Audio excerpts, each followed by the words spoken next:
حضرت عمر رضی اللہ تعالی عنہ نے کبھی کوئی خواہش نہیں کی۔ ایک دن مچھلی کھانے کا دل چاہا تو اپنے غلام یرکا سے اظہار فرمایا۔ یرکا آپ کا بڑا وفادار غلام تھا۔ ایک دن آپ نے فرمایا، یرکا آج مچھلی کھانے کو دل کرتا ہے، لیکن مسئلہ یہ ہے 8 میل دور جانا پڑے گا دریا کے پاس مچھلی لینے اور 8 میل واپس آنا پڑے گا۔ مچھلی لے گئے۔ پھر آپ نے فرمایا، رہنے دو، کھاتے ہی نہیں۔ ایک چھوٹی سی خواہش کے لیے اپنے آپ کو اتنی مشقت سے ڈالنا اچھا نہیں کہ 8 میل جانا اور 8 میل واپس آنا صرف میری مچھلی کے لیے۔ چھوڑو یرکا، اگر قریب سے ملتی تو اور بات تھی۔ غلام کہتا ہے، میں کئی سالوں سے آپ کا خادم تھا، لیکن کبھی آپ نے کوئی خواہش کی ہی نہیں تھی، پر آج جب خواہش کی ہے تو میں نے دل میں خیال کیا کہ حضرت عمر فاروق نے پہلی مرتبہ خواہش کی ہے اور میں پورا نہ کروں، ایسا کیسے ہو سکتا ہے؟ غلام کہتے ہیں، جناب عمر ظہر کی نماز پڑھنے کے لیے گئے تو مجھے معلوم تھا ان کے پاس کچھ مہمان آئے ہوئے ہیں، عصر ان کی وہیں ہو جائے گی۔ غلام کہتا ہے کہ میں نے حضرت عمر کے پیچھے نماز پڑھی اور 2 رکعت سنت نماز پڑھ کر میں گھوڑے پر بیٹھا، عربی نسل کا گھوڑا تھا، دوڑا کر میں دریا پر پہنچ گیا۔ عربی نسل کے گھوڑے کو 8 میل کیا کہتے ہیں؟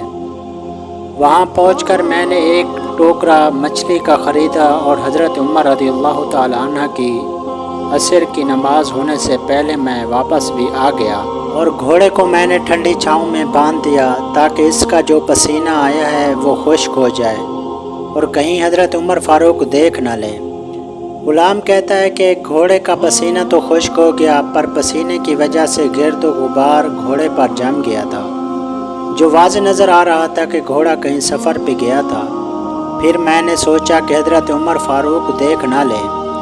پھر میں نے جلدی سے گھوڑے کو کنویں پر لے گیا اور اسے جلدی سے غسل کرایا اور اسے لا کر چھاؤں میں باندھ دیا۔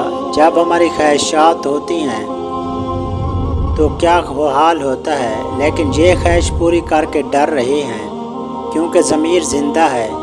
فرماتے ہیں، جب عصر کی نماز پڑھ کر حضرت عمر فاروق آئے، میں نے بھی نماز ان کے پیچھے پڑھی تھی۔ گھر آئے تو میں نے کہا، حضور، اللہ نے آپ کی خواہش پوری کر دی، مچھلی کا بندوبست ہو گیا ہے اور بس تھوڑی دیر میں مچھلی پکا کے پیش کرتا ہوں۔ کہتے ہیں، میں نے یہ لفظ کہے تو جناب عمر فاروق اٹھے اور گھوڑے کے پاس چلے گئے، گھوڑے کی پشت پہ ہاتھ پھیرا، اس کی ٹانگوں پہ ہاتھ پھیرا اور پھر اس کے کانوں کے پاس گئے اور گھوڑے کا پھر ایک کان اٹھایا اور کہنے لگے، یرکا، تو نے سارا گھوڑا تو دھو دیا، لیکن کانوں کے پیچھے سے پسینہ صاف کرنا تجھے یاد ہی نہیں رہا، اور یہاں تو پانی ڈالنا بھول گیا۔ حضرت عمر گھٹنوں کے بل زمین پر بیٹھ گئے اور کہنے لگے، او یار یرکا، ادھر آ، تیری وفا میں مجھے کوئی شک نہیں ہے اور میں کوئی زیادہ نیک آدمی بھی نہیں ہوں، کوئی پرہیزگار بھی،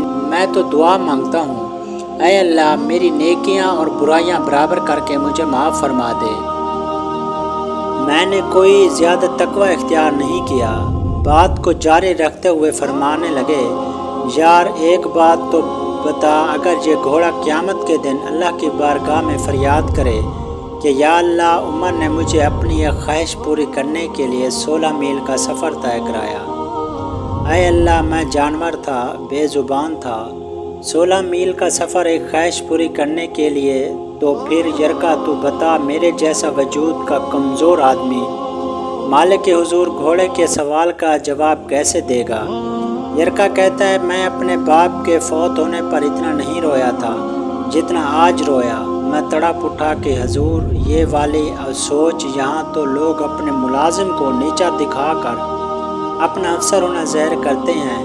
غلام رونے لگا۔ حضرت عمر فاروق کہنے لگے، کر گھوڑے کو تھوڑا چارہ اضافی ڈال اور یہ جو مچھلی لے کے آئے ہوئے اسے مدینے کے غریب گھروں میں تقسیم کر دو اور انہیں یہ مچھلی دے کر کہنا کہ تیری بخشش کی بھی دعا کریں اور عمر کی معافی کی بھی دعا کریں، یہ صدقہ جاریہ ہوگا، اس میں آپ کی ہزاروں لوگوں کے لیے سبق آمیز ثابت ہوگا۔ جزاکم اللہ خیرہ۔ میری اس ویڈیو کو زیادہ سے زیادہ شیئر کر دیں صدقہ جاریہ سمجھ کے۔ دوستوں ملتے ہیں نیکسٹ ویڈیو۔